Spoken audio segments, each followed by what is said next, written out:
টেরাটোস্পার্মিয়া এই ধরনের রোগের নামকরণ করা হচ্ছে। এটা ইংরেজি শব্দ, আমি বাংলা বলছি যে অ্যাজোস্পার্মিয়া হচ্ছে যাদের শুক্রাণুতে কোনো বীর্যই নাই, একেবারে বীর্যতে কোনো শুক্রাণু নাই, একেবারে নীল, অর্থাৎ শুক্রাণু একটা মিনিমাম রেঞ্জ থাকে, যে সেই রেঞ্জের কোনো কিছুই না, একদম জিরো, সেটা হচ্ছে অ্যাজোস্পার্মিয়া।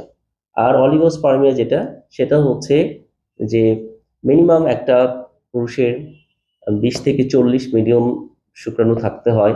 তো সেখানে তার শুক্রাণুতে যে পরিমাণ আছে সেটা মিনিমাম 20 মিলিয়নেরও কম যখন থাকে, তখন সেটাকে ধরে নেওয়া হয় যে অলিগোস্পার্মিয়া প্রবলেম।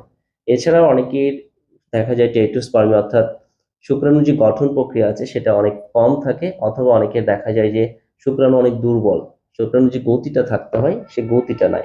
এই ধরনের প্রবলেমের কারণে অনেক সময় পুরুষ সন্তান মানে সন্তান দেওয়ার জন্য যে শুক্রাণুর যে অবস্থা সেটা না